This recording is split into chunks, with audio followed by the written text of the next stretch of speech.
Hey guys, it's 242 here, and today I'm going to be reading you 4 revenge stories. 2 from the subreddit Petty Revenge, and 2 from the subreddit ProRevenge. So sit back, relax, and enjoy the stories. Our first story comes from the subreddit Petty Revenge. Handicapped parking is for handicapped people, not rich ones. First, just FYI. In most handicapped parking spots, there is a place next to the parking spot marked off for loading and unloading wheelchairs. In the US, it is usually painted with diagonal stripes. On with the story. My son and I were at Walmart, and as I parked, I saw this new BMW convertible owner decide that the striped spots were set aside for him. I looked, and there was no sign of a placard or a handicap tag. Ticked me off. I stewed about this the whole time we were shopping. When he was still parked there when I came out, I decided to get spiteful. I found a piece of paper and left a note on his windshield. It said, "So sorry. I did not mean to scrape your car with my wheelchair.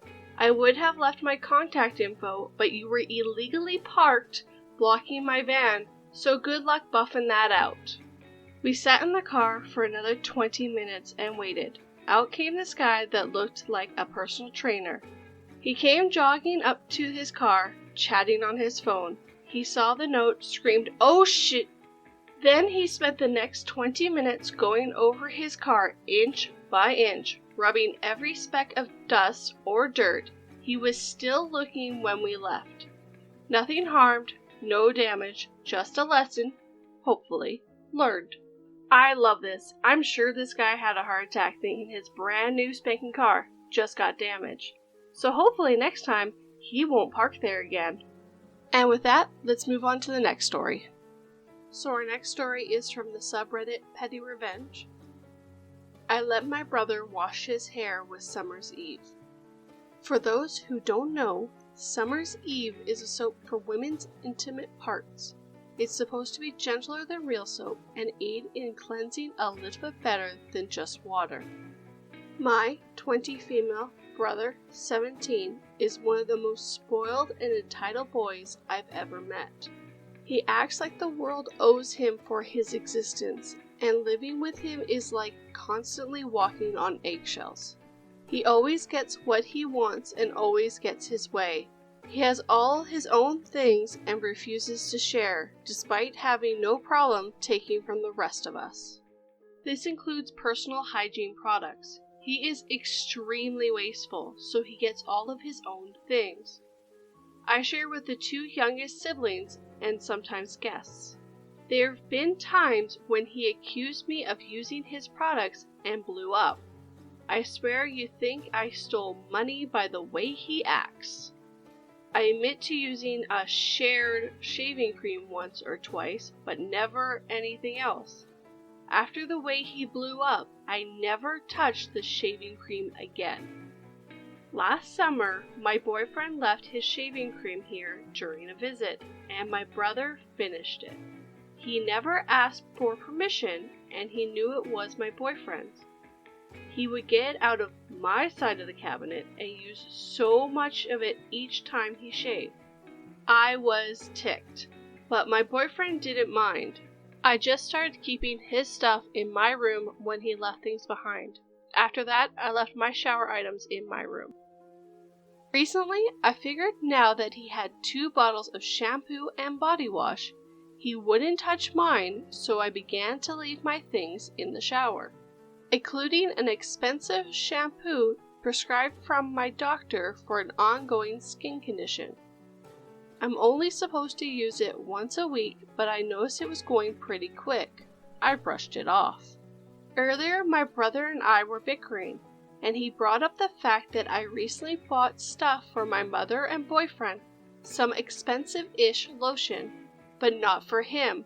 I mentioned that I wasn't obligated to get him anything, especially when he never bothers to get anything for anyone else.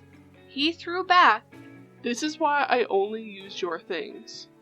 I decided to teach him a lesson, or whatever. I left my Summer Eve's bottle in the shower.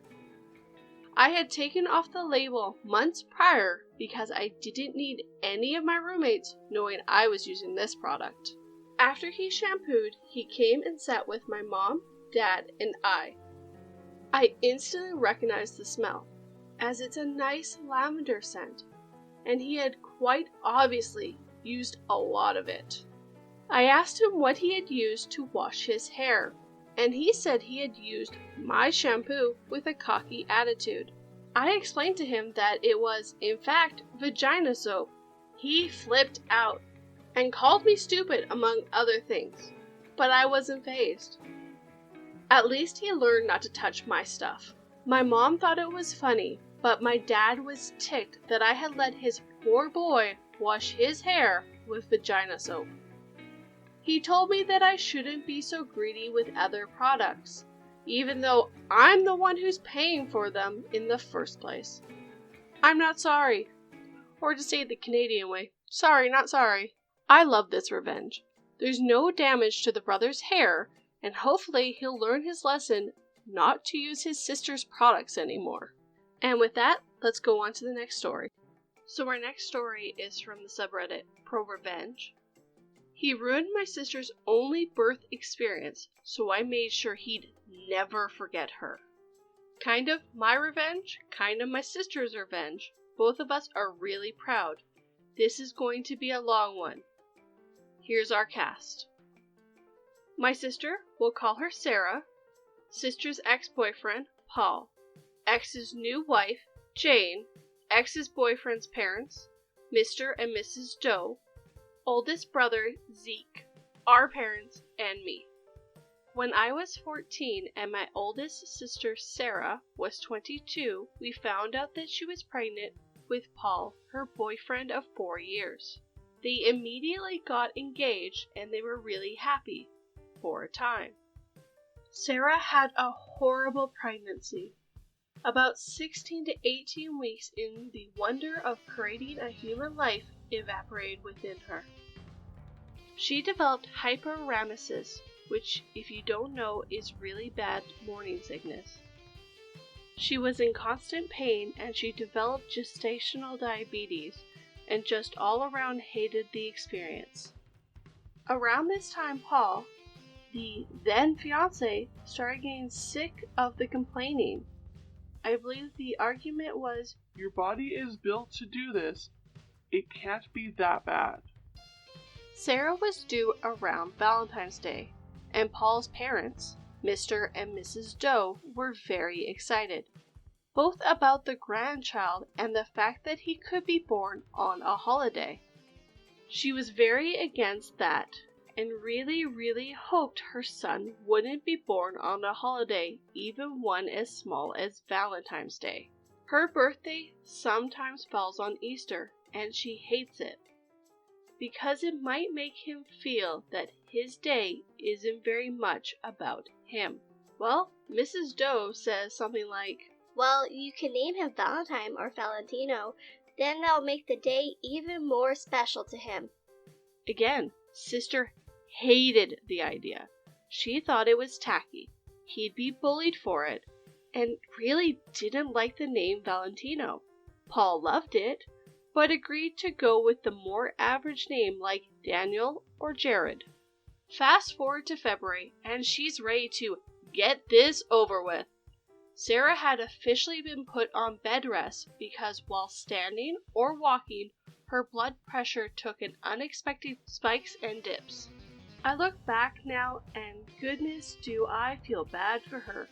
She was doing her best to avoid giving birth on Valentine's Day because, again, she didn't want him to be born on a holiday. Unfortunately, births happen when they happen, and the baby was going to come on Valentine's Day, whether she wanted him to or not. I remember waiting out in the waiting room with my dad, brothers, and Paul, who couldn't stand being in the delivery room because it was gross. I was so mad that he could have gone in, but wouldn't because he thought my sister was gross while giving birth, whereas I had to stay outside because I was too young to go in with my mom and other sister. Dad went home with the youngest two brothers while the oldest, Zeke, stayed to watch me because I refused to leave. 16 hours after Sarah went into labor, my little nephew was officially part of the family on the evening of Valentine's Day. Unfortunately, Sarah was not okay. She had to have an emergency C-section, and while doing the operation, discovered that the back of her uterus, facing her spinal cord, had a very large, very severe, thankfully non-cancerous, tumor. When I say large, I mean it was twice the size of a standard uterus. The doctors were shocked and didn't understand why no one had noticed it on the ultrasound. It accounted for her severe back pain and blood pressure issues. The doctors immediately went in for more surgery to remove the tumor, but sadly ended up having to perform a full hysterectomy. This means that my nephew would be Sarah's only child. Now, while Sarah was in surgery, Paul was taking care of everything baby-related to make sure his son was okay. In my 14-year-old self's memory, I remember him being suitably distraught, but I don't really pay him much mind and spend my time in the waiting room with my mom and other sister. Zeke, however, wanted to be a good future brother-in-law and make sure that Paul was okay. He found Paul filling out the baby paperwork on his own, looking, in my brother's words, like he had no single worry in his mind.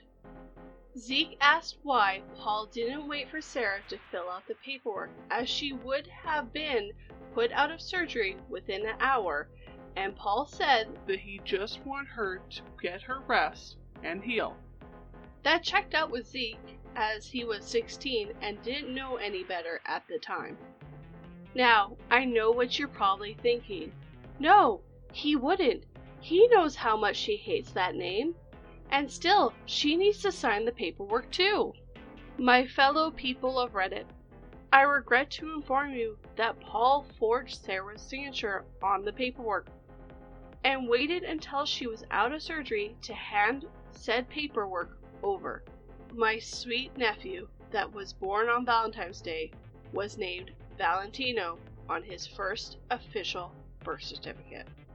I still, to this day, don't know why Paul and his family were so insistent about the name. He had even picked out a different name with my sister. And before you ask, no, he was never brought up on forgery charges because his parents were witness to her signing the papers even though they only got there at the last minute. So Sarah dumped him and got her son's name changed a month later. She was willing to split custody with him because that's her son's father and she wants the kid to know him. But Paul vanished and she never heard anything back, which seemed weirdly out of character to us. Until a mutual friend on Facebook was tagged in his wedding pictures 6 months later. Paul had apparently started cheating on her not long after she got pregnant. Sarah was livid, but there wasn't much she could do. So she filed for child support and continued to live her best life. Until 6 years later. This is where the revenge starts, my friends. So Sarah has been a single mother for the past 6 years and has been amazing at it. At this point in my career, I've been a hairdresser for about 8 months at the local Great Clips. I'm working one day, and who is seated before me but Jane, Paul's wife, herself. I take her back for a trim, and she clearly has no idea who I am. That adds up because a mutual friend that still keeps in contact with Paul said that Jane doesn't know a thing. She had no idea about Sarah, that she was the other woman, or that Paul actually has a kid that has been infrequently paying child support for. She is in the dark on all of it. I told myself not to be a butt and treat her like a normal customer, which I did. Now, at this point, Jane was heavily pregnant, so a lot of our conversation was about that. She loved being pregnant, but it was hard. Her husband was unsympathetic, big shocker, and she was due in 10 weeks and they still hadn't picked out a name for their baby girl. Ladies and gentle people, this was my chance. I asked what kind of name she was looking for, and she said, I want something unique and unusual, but not ridiculous. And Paul had suggested so many already, and she didn't like any of them. So I, conniving like a weasel I am, said, what about Sarah? My sister's name isn't actually Sarah. She was named after an older family member that passed away not long after she was born, but there was no female equivalent for his name, so my parents created one. It's a beautiful name and just what Jane was looking for. She loved it. She stuck by it. And I found out by stalking her Facebook months later that she had put her foot down about it, and that was their daughter's name. Now Paul has a daughter with his ex's name to remind him every day about her, and to also remind him to pay his blank child support. Little nephew is 10 years old now, with a new name and no contact with his biological father, though we do still sometimes call him Val as a family nickname. He likes it but doesn't want to bring it to school, so it stays as a family nickname. Sarah pretends she hates when we call him that, in a joking way. As long as he likes it, she doesn't have a problem with it. And she's seeing a new guy who's really great and like a father to Val. Edit. Gosh, now I know what they mean by rest in peace inbox. Thank you to all the kind strangers for all the awards, especially the gold. We did not expect this to blow up like it did. Val wanted to let all of you other Valentine's babies know that he feels your pain. I'm not gonna lie, when I read that she told Jane Sarah's name for her daughter, I laughed. That's friggin' amazing. He is never ever going to forget her or the baby he had. And Jane sadly doesn't know the circumstances. But that was pretty pro-revenge. And now we'll go on to our next story. So our last story is from the subreddit ProRevenge. Half the class fails the midterm after cheaters copy me. I don't have problems helping classmates. I really don't. I even tutor several classmates during my final semester of undergrad because they needed the help. They all ended up passing their classes with my assistance. This story comes from a particularly tough business information system class during my undergraduation education. The students in this class were mostly non-technical business majors, so the new material wasn't at all similar to anything they learned in their other classes. Needless to say, most of the students were struggling, including me. I still had a 4.0 in college at this point, though I'd finish it with a 3.99, and I was willing to put in the max effort to keep my stellar GPA. I started to study hard. I made my own Quizlet set. I read the books every night. I finished assignments a week early, and I did outside research. After grinding it out in this class for about a month, I was working on an assignment in a room designed for quiet homework time, and that's where this story begins. Several other students from my class were there and working on the same assignment I was on. Judging by the sights of exasperation, the irritated whispers, and their quest for help, they weren't having much success. Having studied relentlessly for a month, I was having an easier time on it. As I got up to get some water from the fountain in the hall, a classmate asked me for my help. I told him I could do that and I'd be right back. I returned a few minutes later to find what I could only describe as a bunch of busy bees working away. This was strange since they were hopelessly stuck 2 minutes before, but whatever. My classmate tells me, He's figured it out without me. Now, I'm not an idiot, so I know the 5 people in this room probably copied my work off my computer when I went to get water. Scumbag moved to number 1. But as it turns out, no one in the class needed my help the next day or the day after. Whoever in the study room had stolen my work had forwarded it to most of the class. Scumbag moved to number 2. I don't mind being helpful, but I hate being used. So I made a plan to get back at the people who had stolen my work. It didn't take long to organize my plan and carry out. Here's how it went. I changed an answer on my next assignment by a multiple by -1. So 1,500 became -1,500 on this question. 2. The next week, I left my computer in the same place as before and went to get water, just like I had done the week before. 75% of the people in my class of 40 put -1,500 as their answer to question 3, which was a definite incorrect. 3. I began to study relentlessly for the midterm. Our professor had said that he wouldn't adjust the weight of the test if anyone scored particularly well. This class was difficult, and no one was expecting anyone to score over 75%, so all my classmates figured the weight of the test would be adjusted. My plan was to wreck the curve, even though there is not a curve, and deny everyone the adjusted weight by producing a sufficiently high score. 4. I recruited a classmate who hadn't stolen my work to study with. Together, we aimed to score high enough that our professor couldn't adjust the weight of the midterm. Here's how it all played out. No one who copied me realized the answer was incorrect. Every last one of those idiots submitted the wrong answer to question number 3. The next part surprised me, but my classmates began to insist the class was unfair, too difficult, or rigged and launched these complaints at our professor.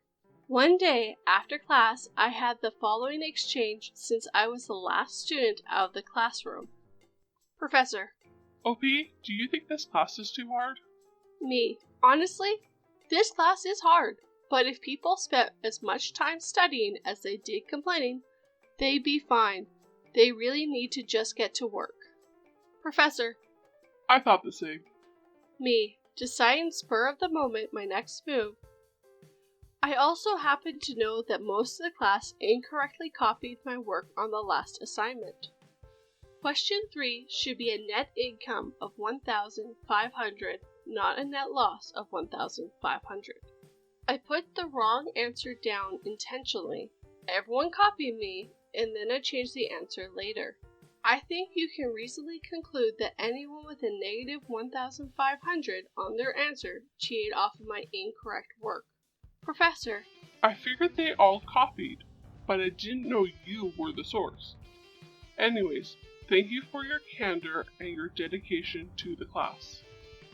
I didn't cheat, so I don't know what happened to those who did, but depending on the class, they either got a 0 for the assignment or a plagiarism citation, so they got one of those. Fast forward to test day, and I'm ready to go. I know since most of the students are business majors, they need a 70% to pass the class because it's a required course.